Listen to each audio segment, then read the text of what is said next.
का फटाफट लाइव हो जाओ सब लोग, ताकि कार्यक्रम शुरू करें अपन। आ जाओ भाई, आ जाओ, फटाफट आ जाओ। देखें धमाकेदार तरीके से लाइव आते हो यार।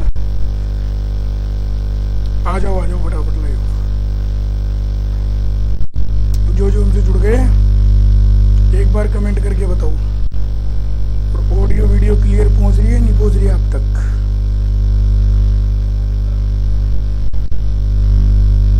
आवाज क्लियर आ रही कि नहीं आ रही? ऑडियो क्लियर नहीं है? एक 1 मिनट।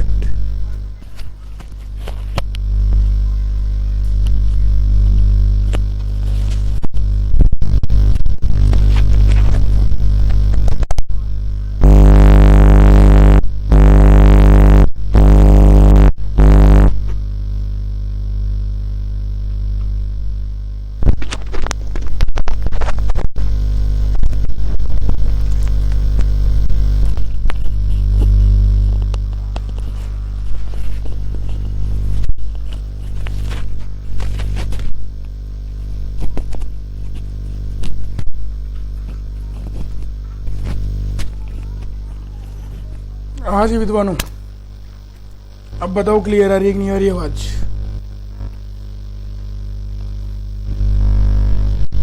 अब कमेंट करके बताइए आवाज क्लियर आई कि नहीं है आप लोगों की? अब सही है सर।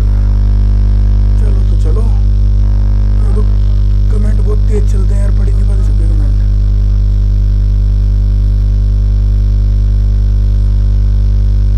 घर करके आवाज आ रही है, अभी रुक जाएगी, कोई बात नहीं है, इसको कम करिए इसी को थोड़ा। हाँ भाई, सबसे पहले 2 मिनट आपसे वार्तालाप करेंगे आज। किन किन बेचों में क्या क्या दिक्कत आ रही है अपने को, उनके बारे में चर्चा करेंगे 1-2 मिनट पहले। किस बेच में क्या छूट गया, किस बेच में क्या रह गया, क्योंकि अभी क्या है, जब आप पढ़ रहे थे ना,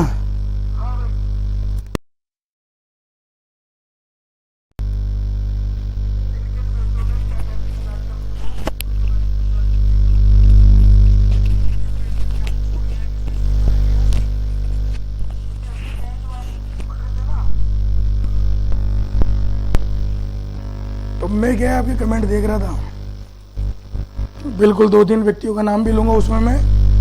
दीपक पचार, शाहरुख खान, गायत्री लेखना। तो कुछ दिक्कत थी इनके। तो अब बताओ क्या आपकी क्लास कब से नहीं लग रही मेरी, कौन कौन से टॉपिक अपने हो गए, क्या दिक्कत थी? हाँ बिल्कुल आवाज आने दो। आ गई, अब क्लियर हो गई आवाज।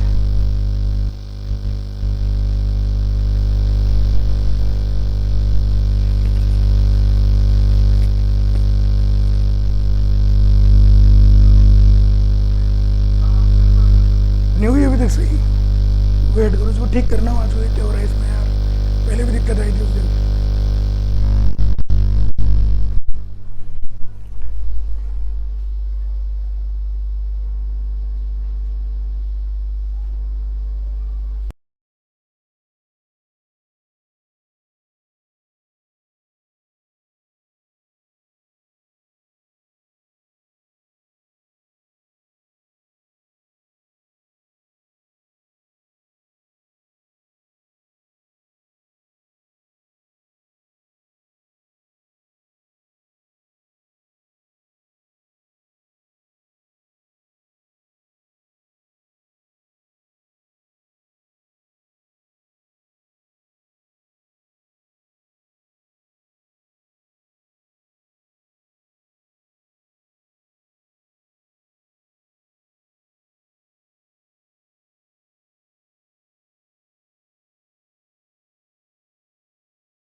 हाँ भाई लोगों, अब बताओ बात सही आ रही है कि नहीं आ रही?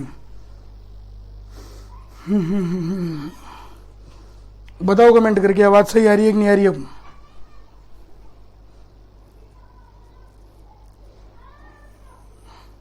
पहले आवाज के बारे में बताओ एक बार। क्लियर है ना? ओके आवाज आ रही है सबके पास? चलो साहब, बहुत अच्छी बात है ये तो।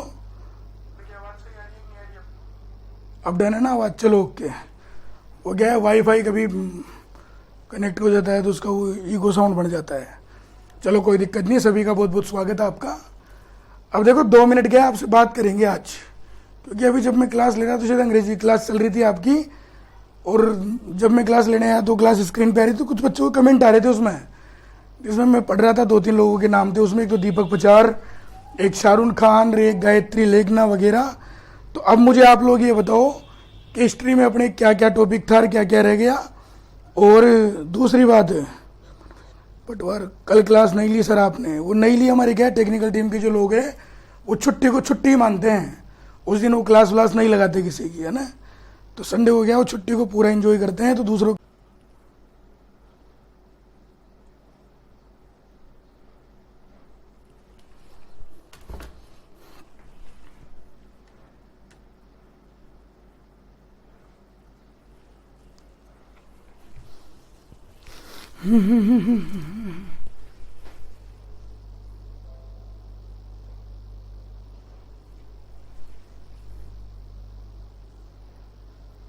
हाँ भाई चल गई ना अब तो। बता दो इनको, बोल दो छेड़ो मत स्टोरी को बार बार। हाँ ठीक है ना। हाँ तो नहीं बोल दो बाबूजी अभी भी मत चढ़ो, क्लास में क्या है वो दिक्कत आ रही है, बार बार इसको कर रहे हो तो ऊपर नीचे। ठीक है।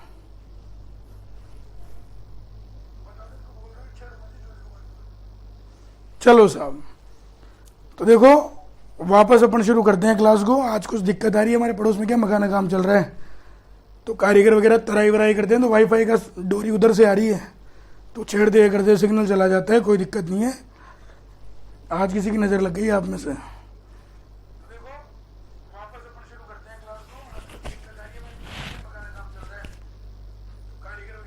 अब बिल्कुल ओके है काम, ठीक है ना, अब कोई दिक्कत नहीं आएगी। तो देखो 2 मिनट में आपके लूँगा, फिर क्लास शुरू करेंगे आज, क्योंकि कुछ लोग जो है कमेंट कर रहे थे उनका जवाब भी देना जरूरी है। डबल आवाज़ होती इसकी लैपटॉप की आ रही थी, बंद कर दी अब। हाँ तो देखो विद्वानों, राजस्थान का इतिहास अपने क्या है 3 4 5 जो बेच अलग अलग जिनको मैंने पढ़ाया था वो अपने कल्चर एक साथ पढ़ रहे हैं अपन सब मिला के। और जब कल्चर अपन एक साथ पढ़ रहे हैं तो अभी इस क्लास में केवल कल्चर की बात करेंगे अपन। हम तो खुद ही काले पीले हो रहे हैं। अच्छा हाँ शाहरुख खान जी आ गए साहब। हाँ शाहरुख खान जी, पहली बात तो ये है कि ये जिस बैच में भी आप पढ़ रहे हो ये कॉमन बैच है, ये पर्टिकुलर आप वाला बैच नहीं है, ठीक है। ये पहले दिन मैंने आपको बताया था। आपके बैच में कौन से टॉपिक रह गए, कौन से टॉपिक हो गए, कौन से बाकी है, कौन कौन से क्या क्या पढ़ेंगे, वो आपके बैच में ही करेंगे बात, जब आपकी बैच की क्लास लगेगी, ठीक है ना। तो आप अभी शायद कमेंट कर रहे थे, मैं देख रहा था साइंस के बारे में कुछ कह रहे थे आप, और लास्ट में देखा मैंने तो 1 मिनट है। तो आप पहली बात तो दिल दिमाग में बैठा लो कि अपन स्टूडेंट है, और स्टूडेंट बन के ही रहना है अपने को, सीखने के लिए आए हो वहाँ पे, लोगों को सिखाने नहीं आए आप लोग। और दूसरी बात कि मैनेजमेंट की जो जिम्मेदारी होती है, संस्था जिस तरीके से निर्देशित करती है उस तरीके से अध्यापक क्लास अटेंड करवाता है। पढ़ाने से संबंधित कोई दिक्कत हो, बोला गुरुजी ये टॉपिक पढ़ाया यार ये समझ में को नहीं, तब तो 1 बार नहीं 10 बार कमेंट करो, लेकिन फालतू के बकवास कमेंट नहीं, ठीक है ना। मैंने तो भी वो क्लास देखी तो मैंने कहा ये हो क्या रहा है, कौन सा भेजा आपका, तो शायद वो सक्षम भेजा आपका तो। हाँ अरे कोई फेवरेट नहीं हूँ मैं किसी का भाई, हाँ मेरा काम पढ़ाना है, आपका पढ़ना है, बस इतनी सी बात है अपनी, ठीक है ना। कल संडे को क्लास लेनी थी उस बैच में, लेकिन कुछ कारणों की वजह से हमारी टेक्निकल टीम छुट्टी पे थी कल संडे को, तो इस वजह से क्लास लग नहीं पाई। तो मैं आप लोगों से माफ़ी मांगता हूँ कि मैंने आपको कहा कि संडे को क्लास लगेगी, क्लास नहीं लग पाई, ठीक है। तो घबराने की जरूरत नहीं है, आजकल मैं बात करके आपकी हिस्ट्री की क्लास रेगुलर करवाते हैं उस बैच में, यही तो समस्या है। तो बस इतनी सी बात करनी है अपने को, पटवार वीडियो बैच में हो कोई दिक्कत नहीं है।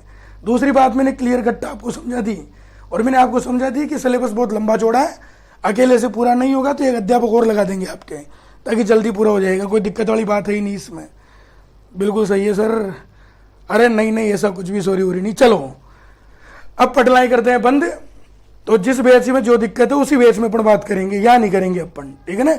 अपन जो बात करेंगे वो जिस बैच की जहाँ बात होगी वही करेंगे। अभी हम कल्चर पढ़ रहे हैं, सामूहिक रूप से पढ़ रहे हैं, पढ़ाने से संबंधित कोई बात हो, कोई समझ में नहीं आ रही हो तो आप कमेंट करके पूछो। तो अब समय पहले ही बहुत खराब हो गया, अब जो है व्यवस्थित तरीके से कार्यक्रम शुरू करते हैं अपन और चीजों को ऑब्जर्व करना शुरू करते हैं। देखो साहब, अपन पढ़ रहे थे राजस्थान की कला और संस्कृति, ठीक है। और कला और संस्कृति में हमने स्थापत्य कला पढ़ना शुरू किया था। स्थापत्य कला में दुर्ग पढ़ने शुरू कर दिए थे। सबसे पहले अपने को 6 दुर्ग पढ़ने थे और 6 दुर्ग में सबसे पहला दुर्ग लगभग अपन ने पढ़ लिया था। कौन सा दुर्ग पढ़ लिया था? रणथंभौर दुर्ग, ठीक है। रणथंभौर से जुड़ी हुई जितनी भी महत्वपूर्ण बातें थी कि रणथंभौर का निर्माण किसने करवाया, कब करवाया, आकृति कैसी है, दर्शनीय स्थल कौन से है, कौन सा मंदिर मस्जिद गिरजाघर है, इसके अलावा नवलखा से जुड़ी हुई जो और भी बातें थी वो भी अपन ने नोट लगा के तुलनात्मक तरीके से उन चीजों को पढ़ना क्या कर दिया, शुरू कर दिया साहब, ठीक है। अब बात करते हैं, अब कमेंट बंद कर दो। बिल्कुल मैं कोशिश करूंगा पूरा पढ़ाने की, लेकिन अगर आपको जल्दी है तो देखो समय तो हर चीज में लगता है। जिन 1-2 विद्यार्थियों को जल्दी है उनके बैच को मैंने नोट कर लिया, मैं बैच में आके कर लूंगा बात, टेंशन करने की जरूरत ही नहीं है। अब समझो इधर, सर प्लीज बटवाना मैं ही पढ़ूंगा। अब देखो इधर आगे की बात अगर अपन करें तो मैं तो केवल इतना समझाना चाह रहा हूं आपको कि शिक्षक को कब सिलेबस करवाना है, क्लास लगनी है। अब आप वाले बैच में अगर 20 दिन से क्लास नहीं लग रही है तो आपके और दूसरे सब्जेक्ट की क्लास लग रही होगी। क्लास तो चल ही रही है ना आपकी, और बैच इतने हैं तो मैं भी कौन सा रात को 12 बजे तक पढ़ाऊंगा भाई। तो इसका एक ही समाधान अपन करेंगे कि एक अध्यापक से अपन बात कर लेंगे, सर से बात करके, ताकि बांट लेंगे सिलेबस और थोड़ा थोड़ा वो आपको पढ़ा देंगे, ताकि आप भी टेंशन में नहीं रहो और मैं भी नहीं रहूँ साहब। ये क्या चीज़ अच्छी नहीं लगती और कोई बात नहीं है। इतना बढ़िया तरीके से आपको पढ़ा रहे हैं, इतना बढ़िया बेहतरीन कंटेंट दे रहा है पुस्टर आपको, रात को 11-12 बजे तक क्लास लग रही है आपकी, हर संडे को भी 3-3, 4-4 घंटे क्लास ले रहे हैं और उसके बाद भी ये प्रतिक्रिया देखने को मिलती है। तो ऐसी जरूरत ही नहीं है यार दोस्त, ठीक है। चलिए, हाँ बिल्कुल आरएस का बेच है अपना, आरएस के बेच के हिसाब से पढ़ेंगे, पढ़ाऊंगा तो बिल्कुल। अब समझो ध्यान से, अब बंद कर दो कमेंट। तो देखो अपन अंत में बात कर रहे थे रणथंभौर दुर्ग को लेकर, ठीक है। और अगर हम बात करें रणथंभौर दुर्ग को लेकर, अब कमेंट बिल्कुल बंद कर दो, पढ़ रहे हो फोकस किया करो। ये जितनी पढ़लाई आप करना जानते हो हम भी जानते हैं यार, लेकिन बस हमारा काम है केवल आपको मोटिवेट करना और अपनी नौकरी लगवाने के लिए सिद्धस्त करना।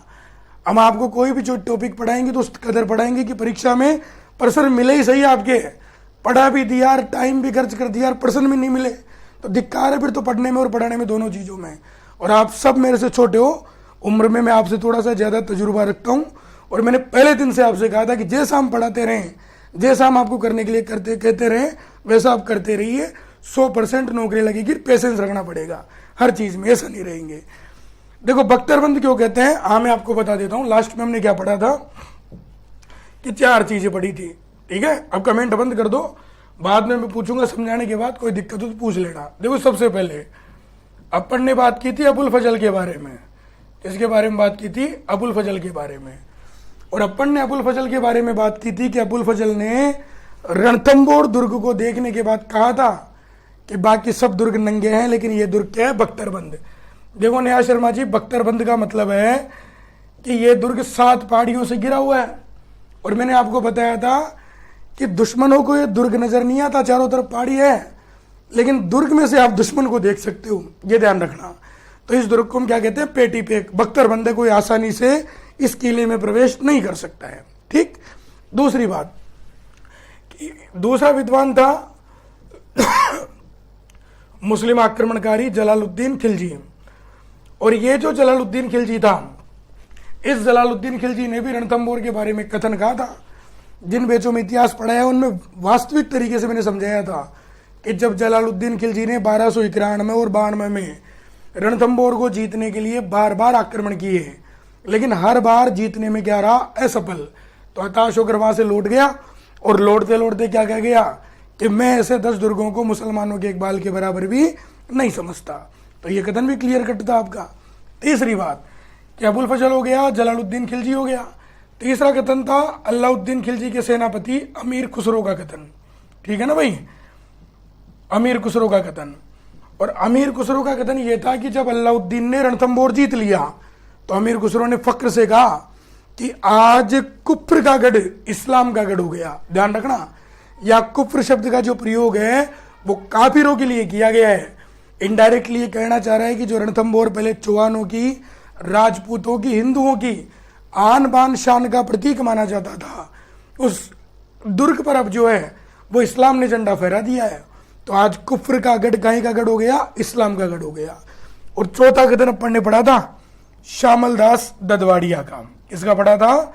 श्यामल दास ददवाड़िया का। और श्यामल दास ददवाड़िया जी ने वीर विनोद में एक लाइन कही थी, और इन्होंने कहा था कि साहब रणथंभौर दुर्ग वो दुर्ग है जिसको दुश्मन तो नहीं देख सकते, लेकिन इस दुर्ग में से दुश्मनों को देखा जा सकता है। इस प्रकार का बनावटी दुर्ग है, इस प्रकार इस दुर्ग का निर्माण करवाया गया, और इसीलिए इस दुर्ग को हम जो है वो दुर्गाधिराज कहते हैं। ये चारों स्टेटमेंट अपन ने पढ़ लिए थे। अब मेन मुद्दे की बात समझो आप लोग, अंतिम बात कर रहे हैं रणथंभौर के बारे में। देखो विद्वानों, मान लो ये एक रास्ता है, ढंग से समझ लेना भैया, ठीक है ना। मान लो ये क्या है, रास्ता है, और ये क्रम है रास्ते का, जो है आने जाने का जो रास्ता है वो इस तरीके से। अब देखो सबसे पहली बात समझना आप लोग, सबसे जो पहली बात है वो समझना कि इसी रास्ते पर बीच में एक दुर्ग बना हुआ है। इसी रास्ते पर जो है वो बीच में एक दुर्ग बना हुआ है। कौन सा? रणथंभौर। ध्यान से सुनिएगा, कमेंट पटलाएं वटलाएं सब बंद कर दो दोस्तों, ठीक है ना। मैं बार बार इसीलिए कहता हूं कि नौकरी लगना आसान नहीं है। जिनकी नौकरियां लगी है उनके पसीने आगे पड़ते पड़ते हैं। तो इन फालतू की बातों में अपना दिमाग खर्च मत करो, और पूरा का पूरा फोकस पढ़ाई पे रखो, ठीक है ना। कंटेंट पे ध्यान रखना है, कंटेंट जितना पढ़ोगे उतना कम है, क्योंकि परीक्षा में अगर एक नंबर से भी रह गए ना आप, तो जीवन भर उस पराजय को भुला नहीं पाओगे आप, ये ध्यान रखना। और हम नहीं चाहते, हम इसलिए बढ़िया पढ़ाने की कोशिश करते हैं कि हम नहीं चाहते कि बच्चे के पेपर में कोई प्रश्न आए और वो हमारे पढ़ाए हुए में से ना मिले। तो ये उम्मीद रहती है, बाकी सर्व ज्ञान संपन्न कोई दुनिया में है नहीं। अध्यापक उसी तरीके से पढ़ाने का प्रयास करता है जिस तरीके से परीक्षा में प्रश्न पूछे जाते हैं या पूछे जा सकते हैं, ठीक है। दूसरी बात कि देखो जी, ये रास्ता है और रास्ते में यहाँ पर एक दुर्ग बना हुआ है जिसका नाम है रणथंभौर। ध्यान से समझना ये बात। कौन सा दुर्ग है ये? रणथंभौर दुर्ग, ठीक। अब देखो याद करना, जो शुरू में आपको पढ़ाया था ना मैंने एक दिन, पहले दिन, दुर्गों की विशेषताएं, दुर्गों के प्रकार, वो यहाँ पर काम आएंगे और बहुत बेहतरीन तरीके से काम आएंगे। अमीर खुसरो आज कुफ्र का गढ़ इस्लाम का गढ़ हो गया। बिल्कुल सही कह रहे हो, दुश्मनों को देख सकते हैं, दुर्ग नहीं दिखेगा। क्या बात है, मतलब शायरी में कमेंट कर रहे हो हैं। वेरी गुड, गजब। चलो समझ लो आगे। सर आपने नोट्स बनवाने के लिए क्यों मना किया था पीडीएफ से? कब मना किया था? मैंने तो कोई मना ही नहीं किया नोट्स के लिए। उसी तरीके से बनाने जैसे अपन पहले बना रहे थे। दूसरी बात मैं आपको समझा रहा हूं, ध्यान देते हुए सुनना आप।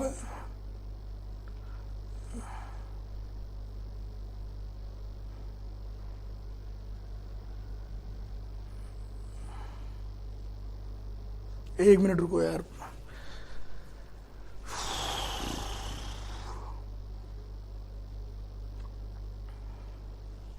अब आ गए कमेंट। सर इस शब्द का अर्थ क्या होता है? बख्तरबंद। देखो बख्तरबंद का मतलब है सुरक्षित।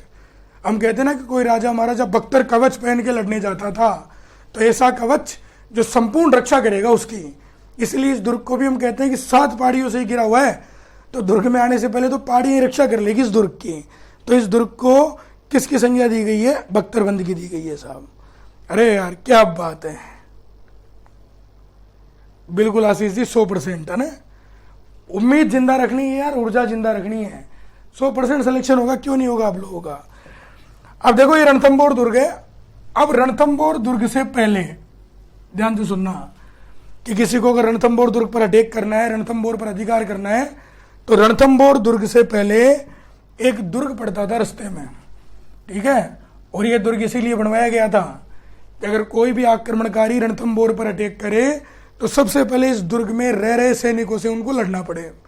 और वो जो दुर्ग बनवाया गया था उस दुर्ग को हम कहते हैं जाइन का किला। ध्यान से समझना, कौन सा किला कहते हैं? जाइन का किला कहते हैं। तो रणथंभौर आने वाले रास्ते में एक कुंजी के रूप में, एक मुख्य प्रवेश द्वार दुर्ग के रूप में एक दुर्ग बनवाया था चौहानों ने। कौन सा? जाइन का किला। और ये दुर्ग रास्ते में इसीलिए बनवाया गया कि किसी का भी अटैक हो तो रणथंभौर पर अधिकार करने से पहले उसको किस दुर्ग में रह रहे सैनिकों से लड़ना पड़ेगा? तो जाइन के किले के अंदर रह रहे सैनिकों से लड़ना पड़ेगा।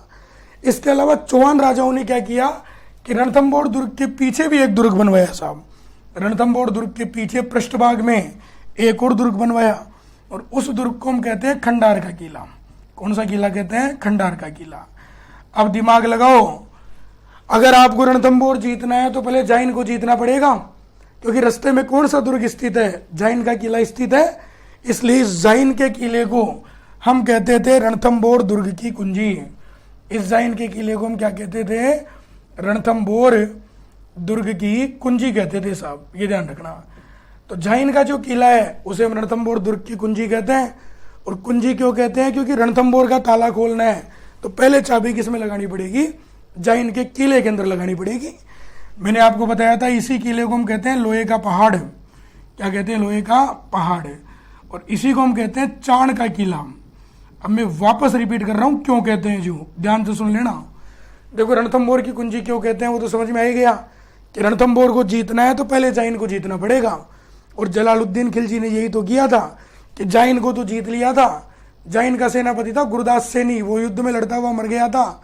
लेकिन उसके बाद जब जलालुद्दीन ने रणथंभौर पर बार बार हमला किया और हर बार जीतने में असफल रहा तो हताश होकर लौट गया। और लौटते लौटते कह गया कि मैं ऐसे 10 दुर्गों को मुसलमानों के एक बाल के बराबर भी नहीं समझता। ठीक, लोहे का पहाड़ और चाण का किला क्यों कहते हैं? बताओ आरएस वाले, बताओ। इनको तो पढ़ाया मैंने इतिहास में, बताओ कमेंट करके। रणथंभौर का इतिहास आप लोगों को तो पढ़ा रखा है ना मैंने, बताओ। तब मैंने बताया था ये बात सारी। करो कमेंट देखिए फटाफट कि जाइन के किले को लोहे का पहाड़ और चाण का किला क्यों कहते हैं? आपको तो पढ़ा रखा है मैंने, जब चौहान वंश पढ़े थे पढ़ने।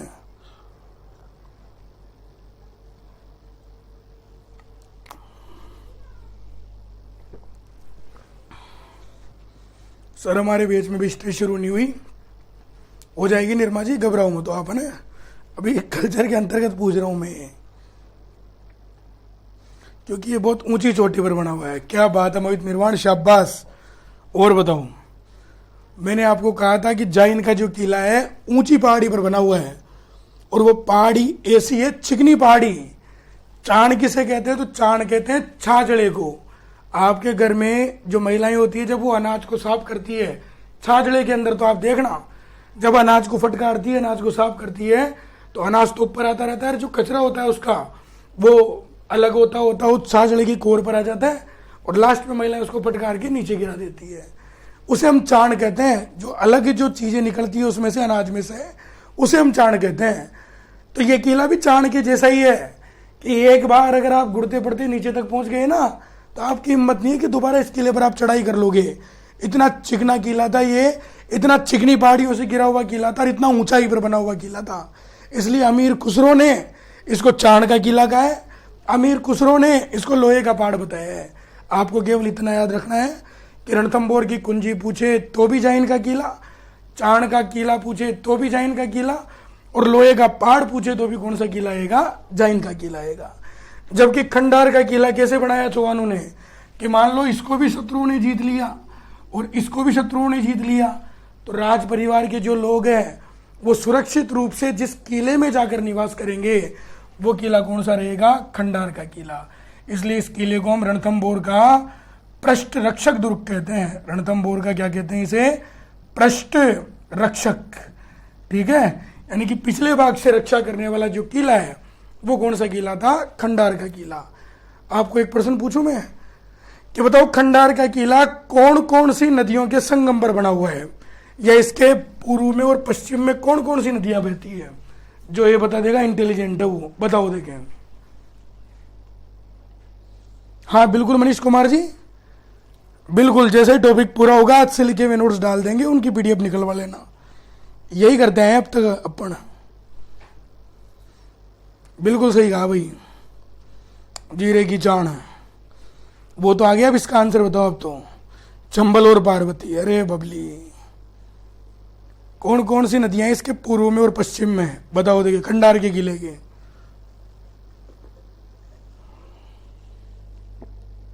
शबनम खान जी, हाँ एक नदी तो बिल्कुल सही बताई आपने, दूसरी बताओ। बिल्कुल सही है साहब, राकेश कुमार जी का। राकेश कुमार जी का बिल्कुल सही आंसर है। इसके पूर्व में तो है बनास नदी, ध्यान रखना, और इसी किले के पश्चिम में है गालंडी नदी।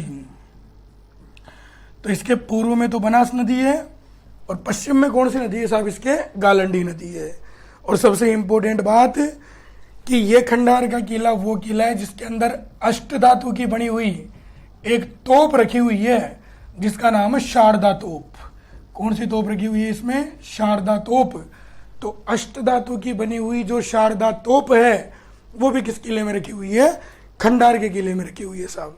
एक बात मैं और समझाऊंगा आपको, एक अष्टधातु का दरवाजा भी पढ़ेंगे हम जब लोहागढ़ दुर्ग भरतपुर पढ़ेंगे, तब मैं आपको अष्टधातु का दरवाजा पढ़ाऊंगा। वो तो लगा हुआ है लोहागढ़ दुर्ग भरतपुर में, और अष्टधातु की जो शारदा तोप है वो कौन से किले में है? खंडार के किले में। बिल्कुल नाम गालंडीना जी बिल्कुल सही है ना, बिल्कुल मोनिका जी सही बताया आपने। तो एक प्रोसेस तो ये हो गया। दूसरा प्रोसेस, अंतिम बात करते हैं कि देखो जी, राजस्थान का जो पहला शाखा हुआ था, राजस्थान का जो प्रथम शाखा हुआ 1301 में, वो कौन से दुर्ग में हुआ? रणथंभौर दुर्ग में। ध्यान रखना ये बात। राजस्थान का जो पहला शाखा हुआ 1301 में, वो कौन से दुर्ग में हुआ? रणथंभौर दुर्ग में हुआ। अब एक चीज समझा रहा हूं यहां पर, क्योंकि कुछ बच्चों को मैंने इतिहास पढ़ाया नहीं है, शुरू नहीं किया है, तो उनको 4 बातें समझाने का प्रयास कर रहा हूं मैं यहां पर, और आपका बुद्धि कौशल का टेस्ट लूंगा मैं। अब 4 शब्द आएंगे बार बार कि इस दुर्ग में जोर हुआ, ठीक है, इस दुर्ग में केसरिया हुआ, इस दुर्ग में शाका हुआ, और इस दुर्ग में अर्धशाका हुआ। ये 4 शब्द बार बार आएंगे अपने, जौहर, केसरिया, शाका, अर्धशाका। तो इनका मतलब समझ लो सबसे पहले आप, ताकि ये दिक्कत जो है हमेशा के लिए खत्म हो जाए, ठीक है। और इसके बाद इतिहास में, कल्चर में ये शब्द कहीं भी आए तो आप बार बार नहीं पूछोगे फिर कि गुरुजी जौहर क्या होता है, केसरिया क्या होता है, एक ही बार में ढंग से समझ लो, ठीक। देखो विद्वानों, सबसे पहली बात कि ये जो चारों की चारों चीजें होती है, ये चारों की चारों चीजें होती है संकट के समय, विपत्ति के समय। एक बात तो ये ध्यान रखना कि ये जो चारों की चारों चीजें होती है, ये किस कारण से होती है? संकट के समय, विपत्ति के समय। जब भी राजवंश के राजाओं पर संकट आया तब उन्होंने जौहर किया, केसरिया किया, शाका किया, अर्धशाका किया। तो पहली बात तो डेफिनेटली दिमाग में डालना कि ये सारी की सारी चीजें कब होती है? जब राजवंशों पर क्या आता है? संकट आता है। सबसे पहला प्रश्न कि साहब जौहर किसे कहते हैं? सबसे पहला प्रश्न है कि साहब जौहर किसे कहते हैं? एक एक चीज को पढ़ रहे हैं अपन। सबसे पहला प्रश्न क्या है कि साहब जौहर किसे कहते हैं? पहले तो आप कमेंट करो, फिर मैं समझाऊंगा। देखिए क्या कमेंट करते हो आप। नीलम जी कह रहे हैं सर शाका क्या होता है? अरे बताएंगे, नीलम जी बताएंगे भी, है ना। पहले जौहर केसरिया की बात कर लें, फिर बताएंगे। जौहर किसे कहता है पहले आप बताओ। देखिए आपने क्या पढ़ा है। नवीन जहांगीर जी, हाँ नवीन जहांगीर जी बताओ, आंसर बताओ। क्षत्रियों द्वारा, राजपूत महिलाओं के द्वारा अग्नि में जो महिलाएं करती है सती हो जाती है। वेरी गुड गुरुजी, इतिहास के नोट्स डलवा दो दोबारा। कौन सा बेस संजू जी? बेस लिख के बताओ एक बार मेरे को। सीमा चौधरी जी, शबनम, मेल और फीमेल दोनों की डेथ होती है। अब इतना उठ पटांग मत बताओ, अब तेज चलने लग गए, कमेंट पढ़ ही नहीं पा रहा मैं सबके आंसर। हिमांशी जायसवाल, पति के मरने पर पत्नी, महिलाओं का अपने सम्मान की सुरक्षा हेतु तो अग्नि प्रवेश, जल प्रवेश भी तो हो सकता है ये। चलो सुनो, ऐसी भाषा में सुनो। देखो जी विद्वानों, ढंग से समझ लेना। मान लो ये किसी राजपूत राजा का किला है। टर्म्स एंड कंडीशन समझना, वरना 1 मिनट में अटका देंगे आपको लोग बाग। ये किसी राजपूत राजा का क्या है? किला है। ध्यान से सुनना। ये राजपूत राजा का किला है और इस किले पर जो है वो राजपूत राजा शासन कर रहा है। तो ये राजपूत राजा का किला हो गया। मान लो, अब राजपूत राजा क्यों बोल रहा हूं? क्योंकि राजस्थान की चीजें पढ़ रहे हैं अपन, तो यहां पर राजाओं में राजपूत राजा ही पढ़ते हैं अपन। तो मान लो ये राजा जो है इस किले के अंदर मौजूद है और शासन चला रहा है। हुआ क्या कि इस राजा पर किसी ने आक्रमण कर दिया। कंडीशन समझना, कंडीशन समझना बेहद जरूरी है, तब जाके ये लास्ट की दोनों चीजें समझ में आएगी, वरना 1 मिनट में अटका दूंगा मैं आपको। ध्यान से सुनना। कमेंट बंद कर दो, पढ़ लिया मैंने। बेरम जी क्या करें? महिला अग्नि में कूद जाती है सर, रोक के रखो, कूदने मत दो भी, ठीक है ना। विशेष युद्ध में पराजय के समय महिलाओं द्वारा अग्नि प्रवेश, वेरी गुड। पढ़ लिया सबके कमेंट। अब मेरी बात सुनो, ये राजा का किला, इस पर किसी ने क्या कर दिया, आक्रमण कर दिया। अब जैसे ही आक्रमण किया तो राजा का नैतिक दायित्व है कि इस आक्रमणकारी से युद्ध करने जाएगा। तो राजा इस आक्रमणकारी से क्या करने चला गया, युद्ध करने चला गया। और युद्ध में राजा लड़ता हुआ वीर गति को प्राप्त हो गया, मारा गया। अब जैसे ही राजा लड़ने गया और युद्ध में लड़ता हुआ वीर गति को प्राप्त हो गया, तो कॉमन सेंस की बात है कि आक्रमणकारी इस किले पर क्या कर लेगा, अधिकार कर लेगा। ये जो आक्रमणकारी है ये इस किले पर क्या कर लेगा, अधिकार कर लेगा। तो जैसे ही राजा लड़ने गया और युद्ध में लड़ता हुआ वीर गति को प्राप्त हो गया, तो आक्रमणकारी किले पर अधिकार करने के लिए आगे बढ़ा। अब राजा तो मर गया, आक्रमणकारी जीत गया, किले पर अधिकार करने के लिए आगे बढ़ रहे हैं। लेकिन किले के अंदर कौन रह गई, महिलाएं, रानियां रह गई, महिलाएं रह गई। और उन रानियों और महिलाओं को ऐसा लगा कि अब हमारे आत्मसम्मान को खतरा है साहब, क्योंकि राजा मर चुका है, सेना पराजित हो चुकी है, आक्रमणकारी किले पर अधिकार करने के लिए बढ़ रहा है। तो किले के अंदर जो महिलाएं हैं, जो रानियां हैं, उनके आत्मसम्मान को खतरा है। तब वो रानियां क्या करती है कि अपने आत्मसम्मान को बचाने के लिए या तो जल में कूदकर या आग में जलकर अपने प्राण त्याग देती है। और उसी घटना को हम क्या कहते हैं, जोहर कहते हैं। उसी घटना को हम क्या कहते हैं, जोहर कहते हैं। अगर परिभाषा पूछे तो परिभाषा इस तरीके से हम याद कर सकते हैं कि अपने पति के मरने के बाद, क्योंकि जब तक पति जिंदा है महिलाओं के आत्मसम्मान को कभी भी खतरा नहीं आ सकता, ये ध्यान रखना।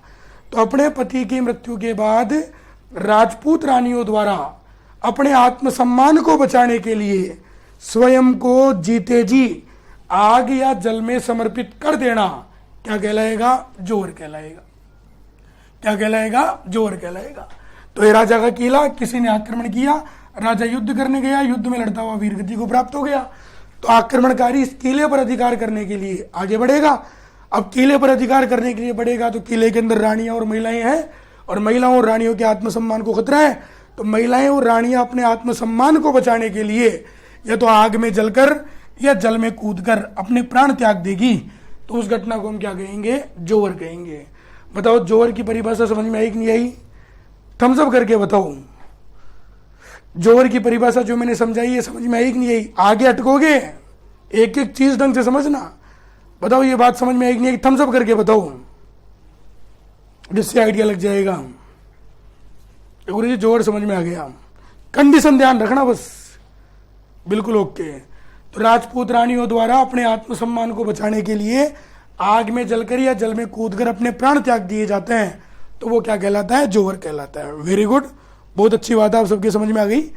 अब आगे की बात करते हैं केसरिया की। केसरिया क्या होता है, तो जोहर की देसी परिभाषा क्या बनेगी कि महिलाओं द्वारा होता है, ठीक है। 90% अपने पति के मरने के बाद में करती है। जब पति की मृत्यु हो जाएगी तभी महिलाओं के आत्मसम्मान को खतरा होगा। और आग में जलकर या जल में कूदकर अगर अपने प्राण त्याग देगी तो उसी घटना को हम क्या कह देंगे, जोहर कह देंगे साहब। तो बात क्लियर करते समझ में आ गई यहाँ तक कि आपके, ठीक है। अब केसरिया की बात करते हैं। किसकी बात करते हैं अब, केसरिया की। तो जोहर महिलाओं द्वारा होता है, अपने पति की मृत्यु के बाद में होता है, और आग में जलकर या जल में कूदकर अपने प्राण त्याग देगी तो वो जोहर कहलाएगा, ठीक है। जोहर केसरिया साका बिल्कुल सही है। मुस्लिम आक्रांताओं ने सरजी राजा जोहर की इजाजत नहीं, इजाजत नहीं लेती थी। इजाजत कहां से लेगी, राजा तो युद्ध में लड़ता हुआ मर गया ना। सर्फ अमर की बेटी, अमीर की बेटी ने किया है, बिल्कुल। जल जोहर अमीर की बेटी ने किया है, बिल्कुल। मैं पढ़ाऊंगा आपको, चिंता मत करो। जिन बच्चों को पढ़ा दिया उनको अच्छी तरह पता है, तो घबराने की जरूरत नहीं है। तो ये जोहर हो गया साहब। अब केसरिया किसे कहते हैं, कंडीशन समझना, वरना अभी क्या ताकते रह जाओगे। मुझे पता है आप क्या बहुत फ्लो में लिख तो देते हो, बोल भी देते हो, लेकिन अभी अटका दूंगा मैं, एक ही मिनट में देखना आप। जोहर की परिभाषा क्लियर हो गई। अब केसरिया की परिभाषा, ये राजा का किला है, इस किले पर किसी ने क्या कर दिया, आक्रमण कर दिया। मैंने पहले ही बता दिया कि ये सारी चीजें होती है संकट के समय, विपत्ति के समय। जब भी राज परिवार पर संकट आएगा तभी जोहर होगा, तभी केसरिया होगा, तभी शाखा होगा, तभी अर्धशाखा होगा। तो केसरिया पढ़ रहे, ये राजा का किला, इस पर किसी ने क्या कर दिया, आक्रमण कर दिया, ठीक। अब किसी ने अगर आक्रमण कर दिया तो आक्रमणकारी ने क्या किया कि आक्रमण तो किया जो किया, और आक्रमण करके किले की घेराबंदी कर ली। ढंग से समझना कंडीशन को। आक्रमणकारी ने आक्रमण तो किया जो किया, लेकिन आक्रमण करके किले की क्या कर ली, घेराबंदी कर ली। और एक प्रश्न पूछा गया था साहब, नर्सिंग डिपार्टमेंट का एग्जाम हुआ था, कौन सा हुआ था वो पेपर हुआ था ना, CHO का। कौन सा पेपर हुआ था वो, CHO का पेपर हुआ था। उसमें एक प्रश्न आया था बहुत सीधा, आप देखना नेट से डाउनलोड करके प्रश्न को देखना, आंखें खुली की खुली रह जाएगी। और ऐसे ही प्रश्न होते हैं जो परीक्षा में आपकी एंट्री करवाते हैं सफल होने में। बाकी ये तो सब करके आएंगे। रणथंभौर का दुर्ग कौन से जिले में है, माधोपुर में है साहब। कितने दुर्गों को वर्ल्ड हेरिटेज में शामिल किया, 6 दुर्गों को किया। आकृति कैसी है, अंडाकार है। लेकिन कुछ चीजें हैं, कुछ प्रश्न ऐसे हैं जिनको जो सही करके आता है वो अंदर एंट्री मार जाता है, और जो गलत करके आ जाता है वो बाहर रह जाता है भीड़ से। और मैं बार बार कह रहा हूं कि जिस दिन 1-2 नंबर से रहोगे ना, तो इन्हीं प्रश्नों की वजह से रहोगे। तो जीवन में ऐसा मोड़ मत आने दो कि इतनी तैयारी करने के बावजूद भी केवल थोड़ी सी तैयारी के खातिर अपन कहीं दौड़ में पिछड़ जाएं। तो ऐसा मौका जीवन में कभी नहीं आना चाहिए साहब, ये ध्यान रखना। तो होता क्या है कि आक्रमणकारी ने केसरिया कर लिया, आक्रमणकारी ने क्या कर लिया, घेराबंदी कर ली। अब जैसे ही घेराबंदी कर ली तो एक इतिहासकार हुआ है जिसका नाम आपने पढ़ा होगा, विंसेंट स्मिथ। क्या नाम था उसका, विंसेंट स्मिथ। और इसी विंसेंट स्मिथ ने घेराबंदी को दीमक की संज्ञा दी है। काय की संज्ञा दी है, दीमक की संज्ञा। यही प्रश्न था, निम्न में से कौन सा कथन सत्य है। तो 3-4 कथन लिखे हुए थे और उनमें सत्य कथन यही था कि विंसेंट स्मिथ ने घेराबंदी को किसकी संज्ञा दी है, दीमक की संज्ञा दी है। अब दीमक क्या होती है, तो आप देखते हो ना घरों में कई बार लकड़ी के ऊपर, दीवारों के ऊपर दीमक लग जाती है। और उस दीमक की एक खास बात होती है कि अगर आप उसको नेगलेक्ट कर दोगे, नज़रअंदाज कर दोगे, तो वो दिन प्रतिदिन बढ़ती रहेगी। ठीक है, अपना जो विस्तार है वो करती रहेगी। वही कार्यक्रम घेराबंदी का है। पहले दिन सैनिकों की संख्या कम रहेगी, लेकिन जैसे जैसे दिन बीतेंगे ये घेराबंदी जो है दिन प्रतिदिन बढ़ती चली जाएगी। तो घेराबंदी को दीमक की संज्ञा किसने दी है, विंसेंट स्मिथ ने दी है। एक बात तो ध्यान रखना। दूसरी बात, दरवाजे को खोखला कर देती है गुरुजी दीमक। कभी कभी दीमक दिमाग में बैठ जाए, दिमाग को भी खोखला कर देती है, ध्यान रखना। तो दीमक को दूर रखना है, डेली पोछा लगाना है दिमाग के अंदर, तो ये चीजें दूर रहेगी अपनी। अब क्या हुआ कि साहब घेराबंदी दिन प्रतिदिन बढ़ने लगी। और जब घेराबंदी दिन प्रतिदिन बढ़ने लगी तो कॉमन सेंस की बात है कि अंदर जो राजा है, इस राजा पर मानसिक दबाव बन गया साहब। कॉमन सेंस की बात है कि इसके साम्राज्य को, इसके किले को दूसरा कोई आक्रमणकारी सेना से घेर कर बैठा रहेगा। तो अंदर का राजा कितना ही मानसिक रूप से परिपक्व हो, लेकिन दबाव तो बनता ही है ना, डिप्रेशन में तो आता ही राजा। तो अंदर वाले राजा पर जो है वो मानसिक दबाव बनना शुरू हो गया। और राजा को धीरे धीरे ऐसा लगने लग गया, बोले यार अब की बार परिस्थितियां विषम है, विकट परिस्थितियां हैं, मैं कितना ही जोर लगा लूं जीत दिख रही नहीं है मेरे को। लेकिन राजपूत राजाओं को इसीलिए तो पढ़ते हैं कि सामने मौत दिखी इनको, सामने इनको पता था कि वीरगति को प्राप्त होंगे, लड़ते हुए मारे जाएंगे, लेकिन फिर भी युद्ध में लड़ने गए। और उसी बेबाकी से, उसी बहादुरी से लड़े जिस बहादुरी से इतिहास में इनको जाना जाता है। तो ऐसा हम कहते हैं कि राजा पर मानसिक दबाव बढ़ा, लेकिन फिर भी राजा ने अपनी सेना का गठन किया। और राजा को जैसे ही पता चला कि साहब बाहर जो है घेराबंदी हो रखी है और युद्ध में लड़ने तो जाऊंगा मैं, लेकिन युद्ध में मेरा जीतना असंभव सा लग रहा है, क्योंकि इस बार परिस्थितियां विषम है, विकट परिस्थितियां, जीत नहीं पाऊंगा मैं। तब वो राजा क्या करता है, जब उसको ऐसा लगता है, तब वो राजा क्या करता है कि युद्ध में जाने से पहले ये राजा अपना मुकुट उतार के सिंहासन के ऊपर रख देता है। क्योंकि इसको पता है कि युद्ध में मेरी वीरगति निश्चित है, जीत कहीं दूर दूर नजर नहीं आ रही। तो राज मुकुट राजा का मान सम्मान होता है। उसको पता है कि मैं युद्ध में वीरगति में लड़ता हुआ मर जाऊंगा तो राज मुकुट पता नहीं किन किन के पैरों के नीचे आएगा। तो पहले तो राज मुकुट को सम्मान दो, सिंहासन पे रख दिया। और राज मुकुट को सिंहासन पे रखने के बाद केसरिया सापा धारण कर लेता है। कौन से रंग का सापा धारण कर लेता है, ये केसरिया रंग का सापा धारण कर लेता है। और केसरिया सापा क्यों धारण करता है, तो विद्वानों केसरिया रंग त्याग का, बलिदान का और शौर्य का प्रतीक माना जाता है। जो केसरिया रंग है वो त्याग का प्रतीक है, बलिदान का प्रतीक है, शौर्य का प्रतीक है। और जैसे ही राजपूतों ने केसरिया बाना पहन लिया, केसरिया साफा धारण कर लिया, तो बाकी योद्धा भी केसरिया वस्त्र पहन लेते हैं। और हर हर महादेव के नारे लगाते हुए ये राजपूत योद्धा युद्ध करने चले जाते हैं। और युद्ध में अगर ये योद्धा, ये राजा लड़ता हुआ वीरगति को प्राप्त हो गया तो उस घटना को हम क्या कहते हैं? केसरिया कहते हैं। उस घटना को हम क्या कहते हैं? केसरिया कहते हैं साहब। तो वापस समझ लो, राजा का किला किसी ने आक्रमण किया, लेकिन आक्रमणकारी ने आक्रमण करके घेराबंदी कर ली। जैसे ही घेराबंदी हुई तो अंदर वाले राजा पर मानसिक दबाव बन गया। राजा को लग गया कि इस बार परिस्थितियां विकट है, विषम परिस्थितियां हैं, जीतना जो है वो बिल्कुल आसान नहीं होगा। वीर गति दिख रही है राजा को, तो लेकिन फिर भी राजा युद्ध में लड़ने जाएगा मातृभूमि की रक्षा के लिए, आत्मसम्मान की रक्षा के लिए। और ये राजा क्या करता है कि मुकुट उतार के तो सिंहासन पे रख देता है और केसरिया सापा धारण कर लेता है। तो बाकी के योद्धा भी केसरिया बाना पहन लेते हैं और केसरिया बाना पहन कर ये राजपूत युद्ध लड़ने के लिए चले जाते हैं। और युद्ध में अगर राजा लड़ता हुआ वीर गति को प्राप्त हो गया तो उस घटना को हम क्या कहते हैं? केसरिया कहते हैं। क्या कहते हैं उस घटना को? केसरिया। तो देसी भाषा में कहूं तो केसरिया पुरुषों द्वारा होता है, संकट के समय होता है। और केसरिया के दौरान राजा क्या करता है कि मुकुट उतार के तो सिंहासन पर रख देता है और केसरिया सापा धारण करके युद्ध लड़ने पहुंच जाता है। और युद्ध में लड़ता हुआ वीर गति को प्राप्त हो गया तो उस घटना को हम क्या कहेंगे? केसरिया कहेंगे। तो जोहर तो महिलाएं करती है और केसरिया कौन करते हैं? पुरुष करते हैं। बताओ केसरिया समझ में आया कि नहीं आया? थम्स अप करके बताओ, लिखना कुछ भी नहीं है। अब एडवांस में सर मुस्लिम महिलाएं जोहर कर सकती है? बिल्कुल कर सकती है, पढ़ाऊंगा भी सारी बात। अभी मैं समझा रहा हूं वो समझो आपने, है ना?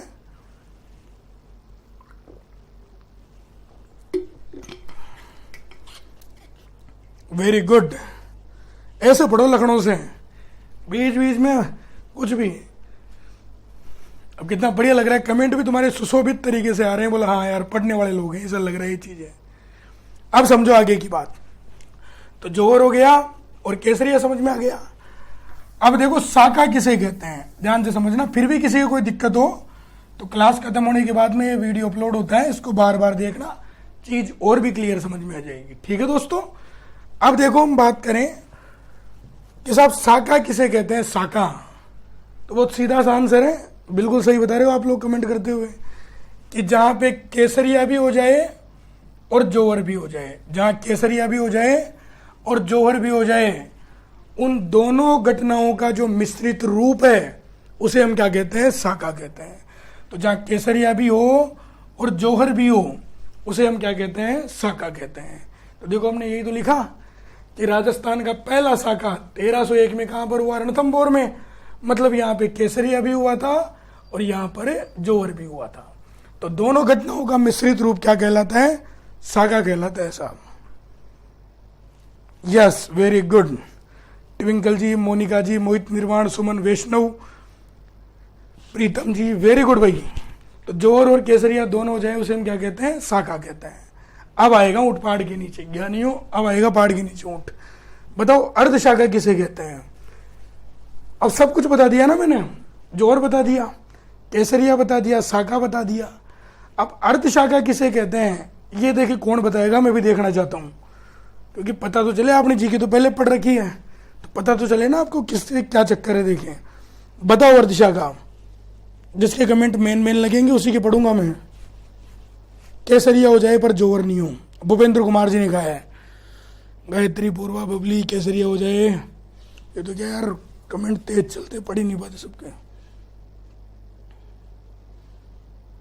मालू, ममता, मोनू, इसमें केसरिया और जोहर दोनों हो, इसमें जोहर हो केसरिया नहीं हो। No my dear, no my dear, नहीं, चूक रहे हो आप थोड़ी सी बताने में। मोहित निर्वाण एडवांस में बताएगा। अरे जगले भाई जगले, थम रे भाई थम। अरे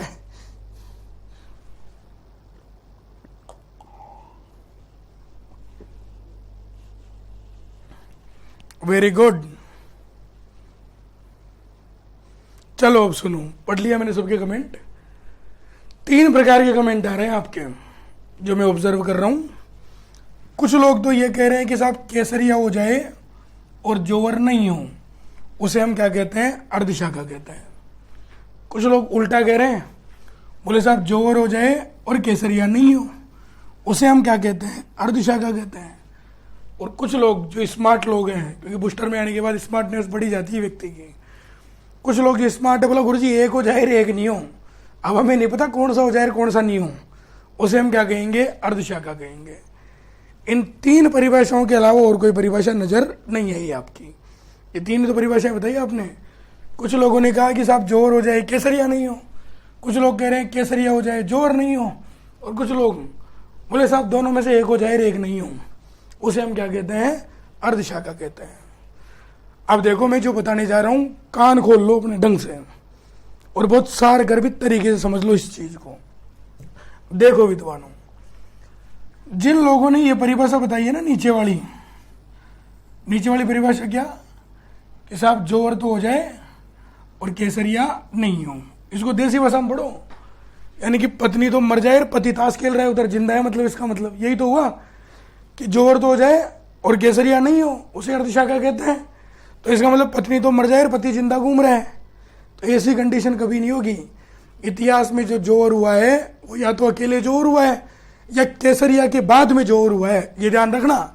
या तो अकेले जोर हुआ है कि पति युद्ध में लड़ता हुआ मर गया, आक्रमणकारी किले की तरफ आगे बढ़ रहा है, तो रानियों के आत्मसम्मान को खतरा है, तो रानी अपने आत्मसम्मान को बचाने के लिए जल में कूदकर या आग में जलकर प्राण त्याग देगी, तो या तो उस तरीके से जोर करेगी।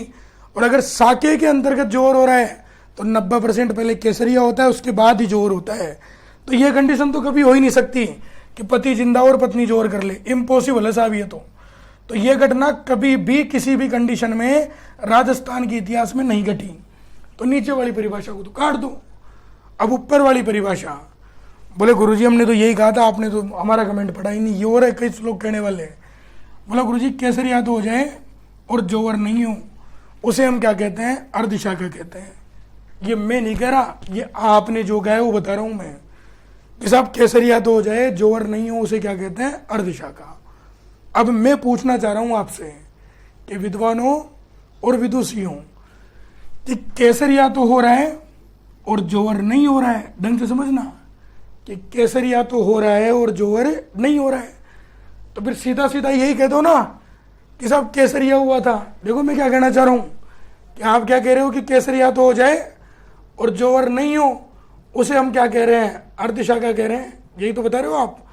मैं आपको कह रहा हूं कि जब केसरिया हो रहा है जोवर नहीं हो रहा है, तो सीधा सीधा फिर यही कह दो ना भाई केसरिया हुआ था, इसको अर्धशाखा कहने की नौबत क्यों आ गई।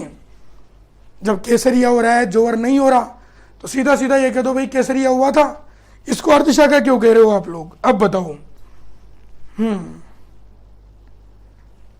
हाँ ये कंडीशन वाले हैं, बिल्कुल कंडीशन वाला ये, जहां पति द्वारा केसरिया नहीं किया जाता। चंदा जी अभी उगना बाकी है चांद हैं, रुको। एक बात तो यार आपके कमेंट पढ़ के एनर्जी आ जाती है मेरे में, हैं? कबीरदास जी ने बिल्कुल सही कहा है दुआ कि कबीरा तेरे देश में बाती बाती के लोग, वहां का राजा महिलाओं को क्या बोल रही है, क्योंकि जोर नहीं हुआ इसलिए अर्धशाखा कह रहे हैं, अमनदीप कौर साहब कह रहे हैं। तो अमनदीप कौर साहब फिर केसरिया ही कहते हो ना भाई, जब जोर हो रहा ही नहीं है तो सीधा सीधा कहते हो कि केसरिया हुआ था, अर्धशाखा क्यों कह रहे हो। सर आपने उस दिन गलती से शिष्य को मुरीद बताया है शायद पढ़ने यार। पत्नी दुश्मन को मार दे, अरे थमो थमो थमो थमो, तलवार अंदर रखो अपने अपने।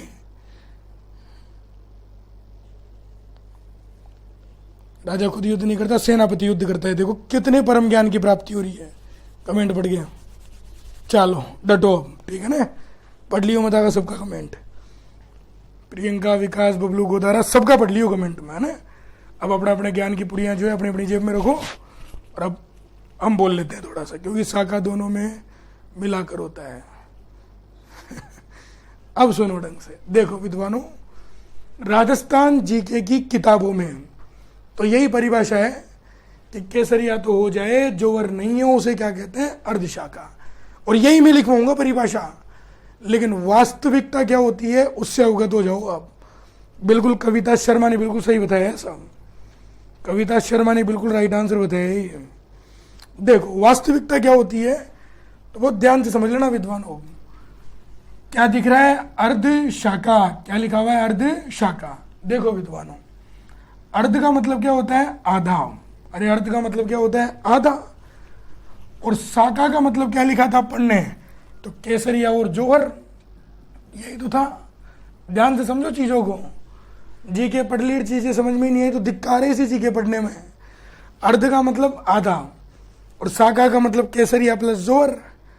तो वास्तव में अर्ध शाखा कहते उसे हैं जहां पे केसरिया भी आधा हो और जौहर भी आधा हो, उसे हम वास्तव में क्या कहते हैं? अर्ध शाखा कहते हैं। अब फिर आपकी खोपड़ी घूम गई, बोला गुरु जी आधा आधा कैसे होगा? कि मुंडी कट जाए रात लड़ता रहे, ऐसे होगा क्या आधा केसरिया? जौहर आधा कैसे होगा कि रानी ने तालाब के अंदर छलांग मार दी, टेरते हुए बाहर निकल गई? आधा आधा समझ में नहीं है, पूरा बताओ इसको कैसे होगा? तो अब पूरा समझा रहा हूं, ध्यान से समझो कंडीशन को। देखो जी विद्वानों, मान लो ये राजा का किला है, ढंग से समझते हैं पढ़े, ध्यान से सुन लेना। यूट्यूब की क्लास कितने बजे है आज?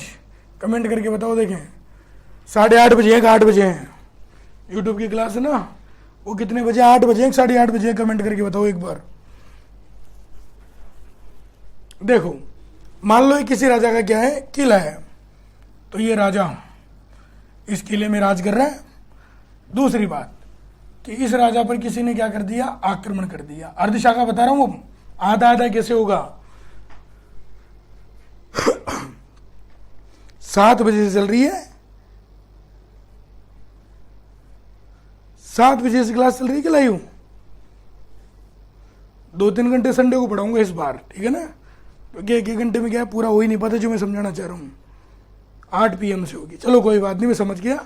1-2 मिनट पहले ये तो समझो आप। देखो विद्वानों कि मान लो ये जो है किसी राजा का किला, इस पर किसी ने आक्रमण कर दिया और आक्रमण करके किले की क्या कर ली? घेराबंदी कर ली। ढंग से समझना। जैसे ही किले की घेराबंदी की तो राजा को ऐसा लगा कि साहब युद्ध में जो है अब की बार विषम परिस्थितियां हैं, विकट परिस्थितियां हैं, जीतना मुश्किल सा लग रहा है।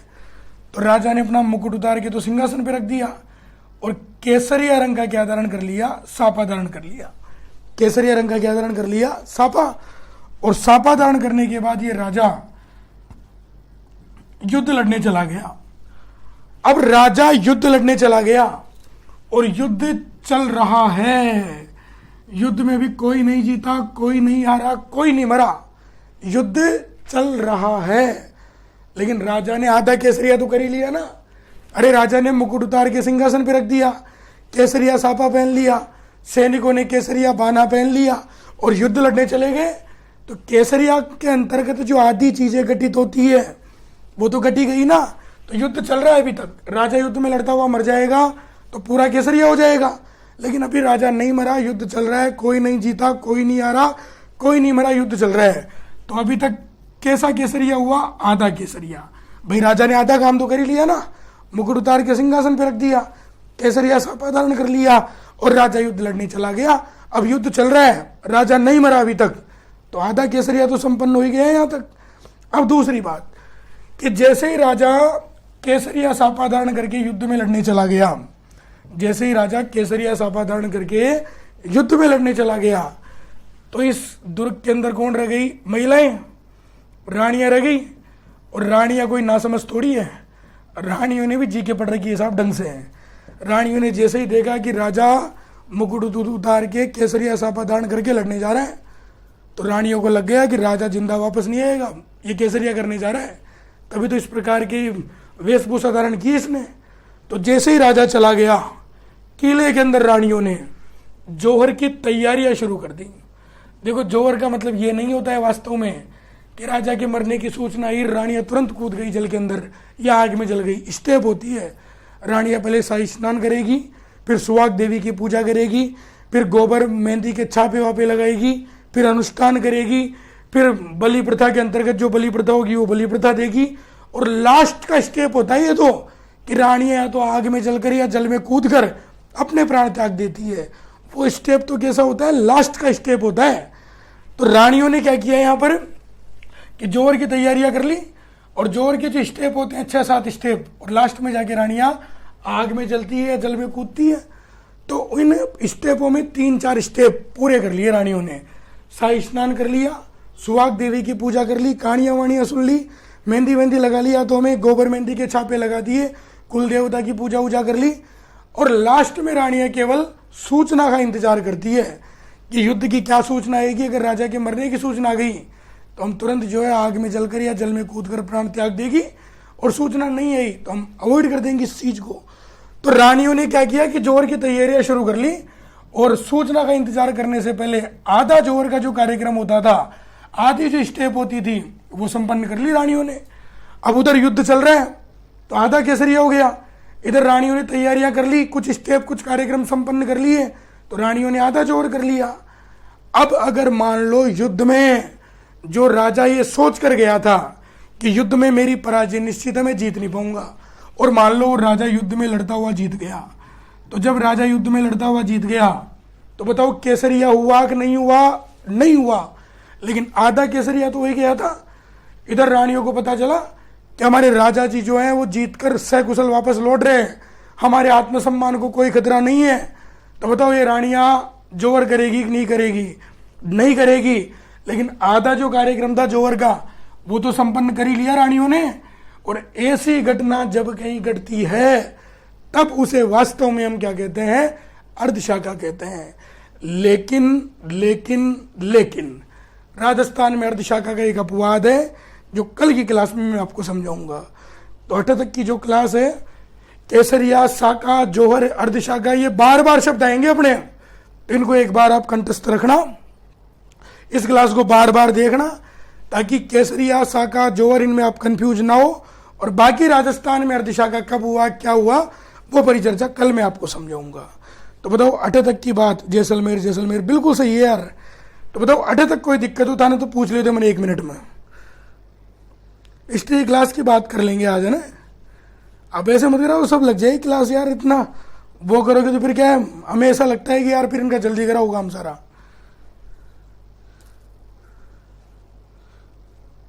ओपन नहीं हो रहा है, हो जाएगा ओपन, क्यों नहीं हुई क्लास? चलिए साहब, तो बहुत बहुत आभार, बहुत बहुत धन्यवाद। इसी प्रकार ऊर्जावान रहकर चीजों को सुनो। कल्चर में चीजें सुनने की ज्यादा है, रट तो कोई भी लेगा, तो इन चीजों को सुनो, समझो, और इसी तरीके से आप जी के पढ़ते रहो। बाकी का पोर्शन अपन कल पढ़ेंगे। तो बहुत बहुत धन्यवाद, बहुत बहुत आभार, शुभ रात्रि।